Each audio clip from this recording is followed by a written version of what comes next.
Have you received a DMV registration renewal notice that instructs you to contact CARB? Does your notice display the warning shown? This warning indicates that the DMV has determined that your vehicle will be out of compliance with the California Air Resources Board's truck and bus regulation. This means that your vehicle is subject to DMV registration denial. To comply with the truck and bus regulation, by January 1st, 2020, the diesel engine in your vehicle must be replaced or repowered with a 2010 or newer engine.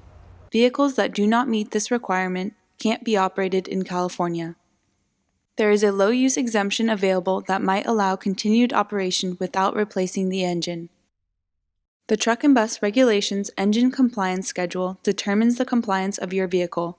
This schedule lays out when diesel engines subject to the rule must comply. Heavier vehicles also have filter requirements.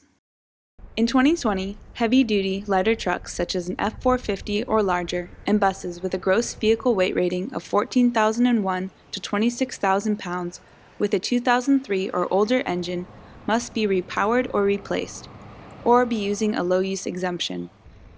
In 2020, heavier heavy-duty trucks and buses with a gross vehicle weight rating greater than 26,000 pounds with a 1999 or older engine must be repowered or replaced, or be enrolled in the low-use exemption. So by 2023, all vehicles subject to the regulation must have a 2010 or newer engine or be enrolled in the low-use exemption. You might be thinking, hey wait, my lighter vehicle is a 2004 model year vehicle, so it should not be denied registration yet. This is mostly incorrect. Engine model years are typically 1 year behind the vehicle model year, so DMV and CARB assume that your 2004 vehicle is equipped with a 2003 engine.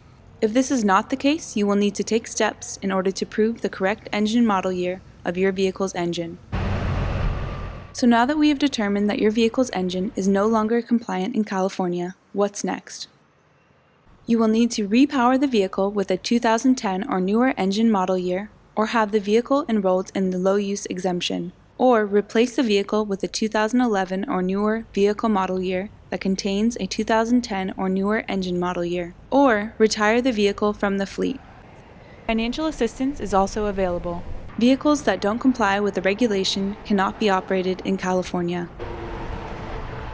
Currently, there are only limited options available.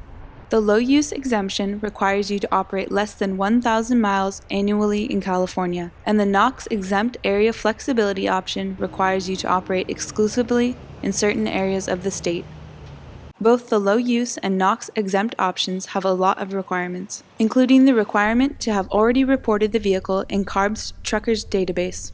There are also some vehicles that qualify for exclusions from the regulatory requirements, such as personal use motorhomes or pickup trucks with a pickup bed and other vehicles. To avoid DMV registration denials in 2020, excluded vehicles should report in the Excluded Diesel Vehicle Reporting System, also known as EDVR. There is a one-time extension available. Upon payment of your registration fee in a DMV field office, you will receive a 90-day temporary operating permit that will become active on the day your vehicle registration expires. Coordination between the DMV and CARB will lead to higher compliance rates for the truck and bus regulation, which means businesses can now compete on a level playing field, and California is one step closer to our clean air goals and protecting public health. For more information on the truck and bus regulation, compliance options, and funding opportunities, visit arb.ca.gov/truckstop.